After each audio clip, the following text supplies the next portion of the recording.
Dober večer, cenjene gledalke, spoštovani gledalci. Moje ime je Aljuš Pertinač. Janko Veber se ne gre več.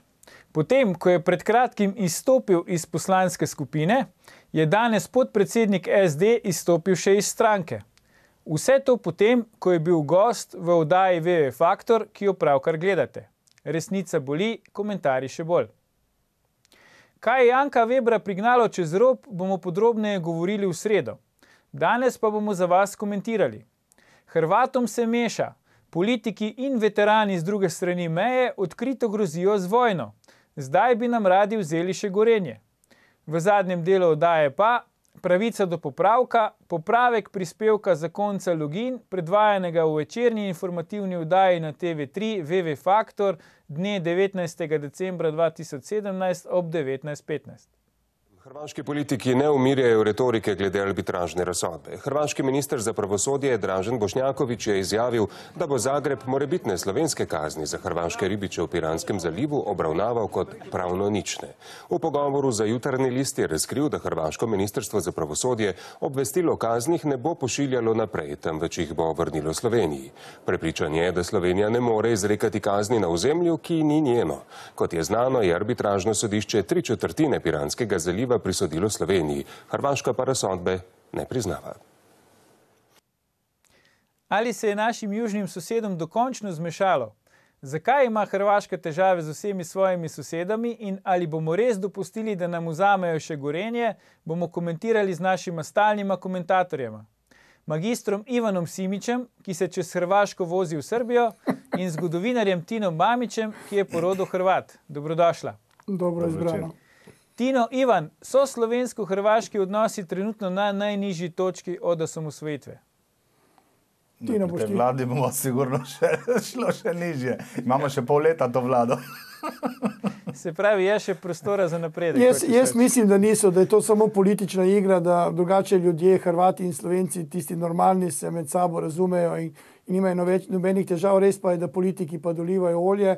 Naši zato, ker so pred volitvami, Hrvaški pa zato, ker se ne morejo izvleči svojega, bom rekel, svojega položaja, pa pad položaja, v katerega so se spravili s tem, ko so povedali, da ne bodo priznali arbitražne razsodbe. Slej prej pa bodo pa morali, ker meja v Piranskem zalivu ni problem Slovenije in Hrvaške, ampak je problem Evropske unije. Se ti strinjaš, Tino? Ja, jaz bi vendarle prav na začetku te oddaje, ker prvič gostujem letos, bi vsem sodržavljanom, vsem Slovencem doma in po svetu zaželel vesele praznike, srečno novo leto, veliko blagoslova in veselja v tem novem letu. Obenem bi pa posebej poudaril tudi voščilo dvema manjšinama, ki sta največji manjšini v Sloveniji. Največja je Hrvaška, zato jim želim sretan Božič in sretno novo godino.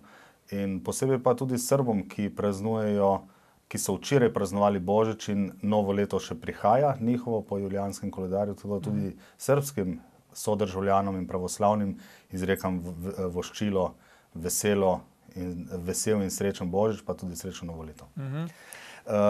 Sem pa pozabil vprašanje. Bom ponovil vprašanje. Zakaj sprašujem to, če so odnosi na najnižji točki? Ker ti si zdaj lepo povedal.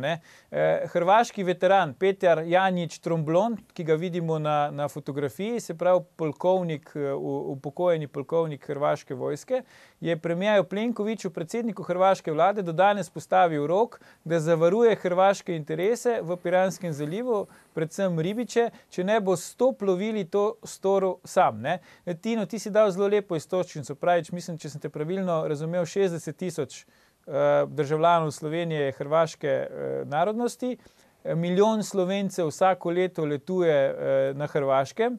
Zakaj potem smo pred vojnim stanjem, imamo policijske čolne z ene, z druge strani, politike, ki pozivajo, da je treba že z vojaškim ladjam prijeti tja? To me zanima.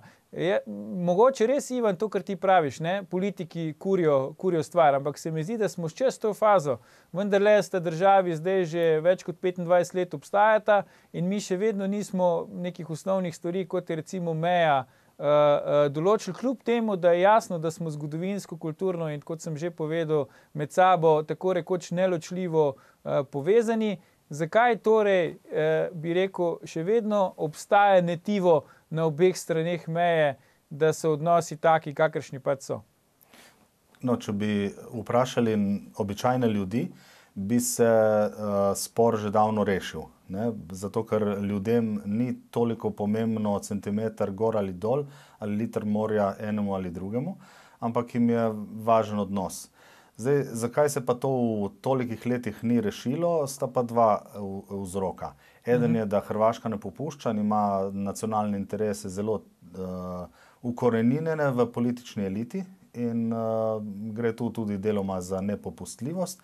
Na drugi strani je pa na slovenski strani, posebej v zadnjih letih, je pa izrazito nesposobna politična elita, ki diplomacije mislim, da nikoli ni niti od blizu povohala in se je diplomacije lotila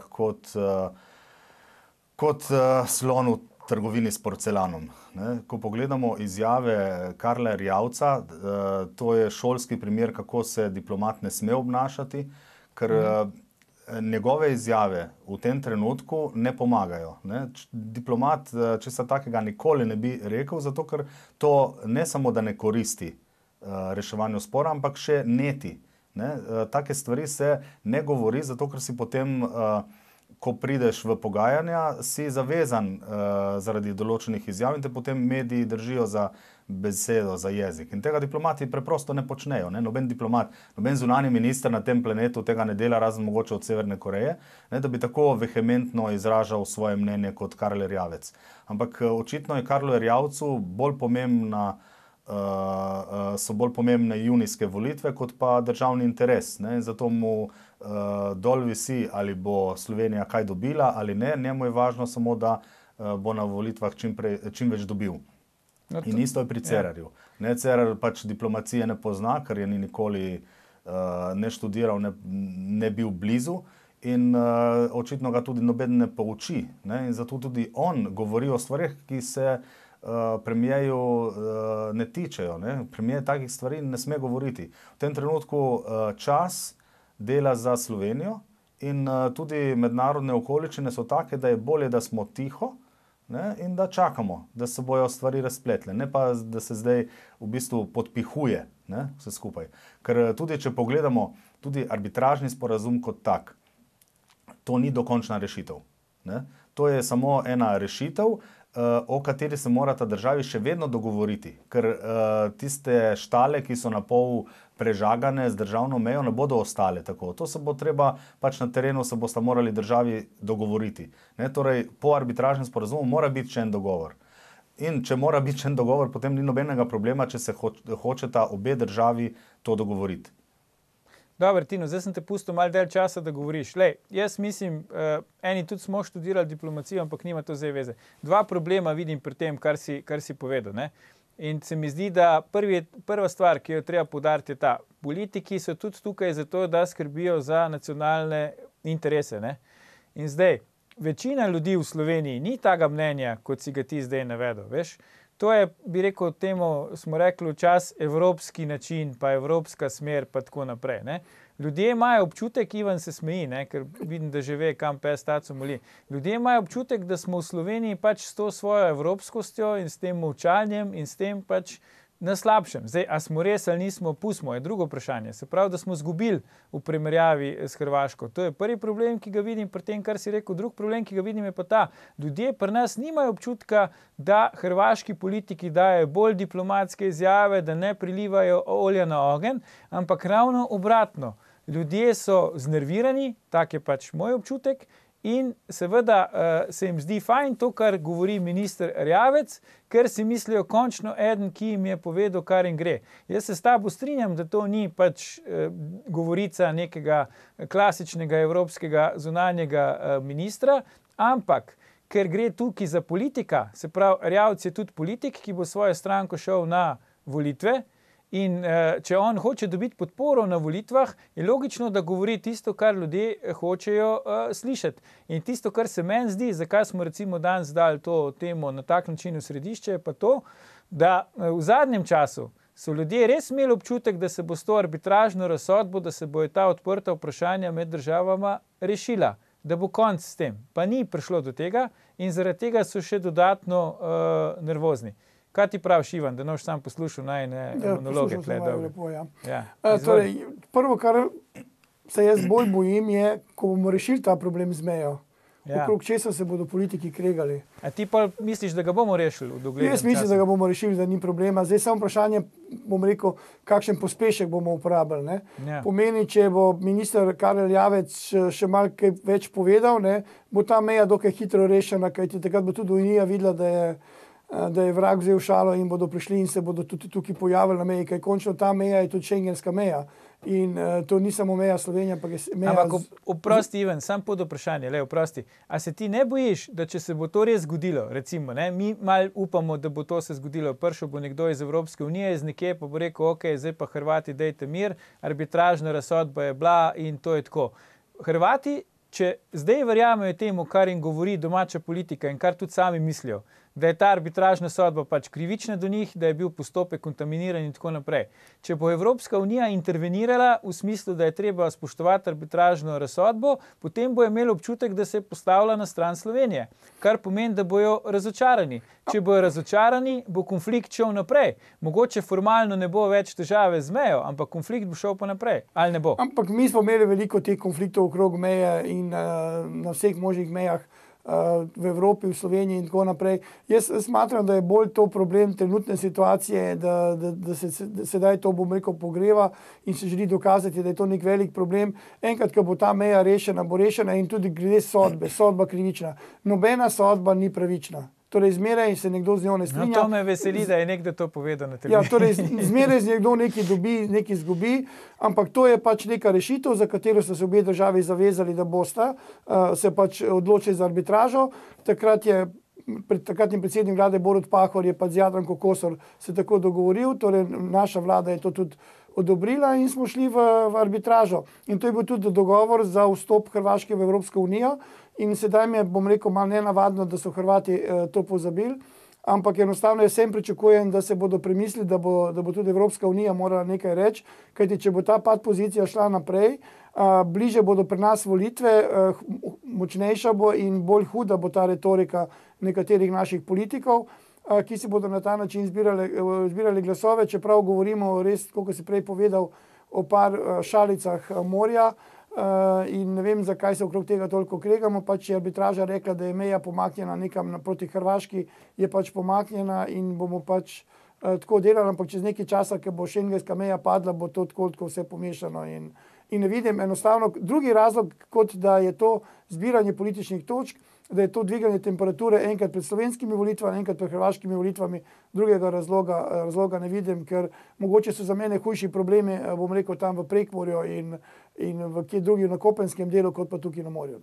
Ne vem, če se čisto strinjam, Tino je že omenil, da je nacionalni interes zelo zapisan pri hrvaški politični eliti. Tino, a pa ni mogoče to tudi zaradi tega, ker bi tista politika, ki bi recimo zdaj pristala na uveljavitev arbitražne sodbe, bi doživela pač politični poraz takoj na naslednjih volitvah. A obstaja politika na Hrvaškem, ki lahko si upa reči, da pristaja na arbitražno razsodbo in upa, da bo še imela pomembno vlogo v hrvaški politiki vnaprej? Po moje, da take stranke ta hip ni. No, ampak glavna opozicijska stranka, SDP, torej socialdemokrati, prenovljeni komunisti, oni so par dni nazaj namignili in rekli, da bi se dalo pogovarjati prav o arbitražnem sporazumu in da arbitražni sporazum v bistvu v Hrvaški ni veliko prinesel slabega. Ne? Ja. Tako da jaz mislim, da tukaj ni to, da ne drži ta trditev. Ne? Pa misliš, da bi isto stališče imeli, če bi bili zdaj na oblasti? Ja, to je vprašanje, ampak res je, da se oni velikokrat poenotijo in da je pri tem, da ima HDZ močnejšo če rečem, besedo v parlamentu in v javnosti, zato ker bolj zagovarja nacionalne interese in samo državo, zato mu potem tudi dobiva pač večino na volitvah. Bi pa rekel eno drugo stvar, ne? Glede Erjavca in glede Cerarja. Ona dva bi preprosto morala spokati kufre in iti domov. Zato, ker delata škodo. Ona dva delata škodo Piranskemu zalivu, škodo odnosom s Hrvaško. Ne? Poglejte, če bi Slovenija rada izsiljevala Hrvaško, ne, s tem, da ji ne bo dala zelene luči pri vstopu v OECD, se tega ne pove na glas. To vsi vemo. Ne? To lahko en analitik napiše v časopisu, ne pa, da to en minister govori, ne? Ker potem bojo tudi v OECD-ju bojo rekli, zakaj jim dajete, jim postavljate coklo, če na tej točki če se oni... opravičujem, Tino. Se porečujem, te moram prekiniti. Smo prišli do oglasov, zelo hitro gremo danes, ampak boš lahko nadaljeval po oglasih, ko nadaljujemo z našo debato o slovensko-hrvaških odnosih.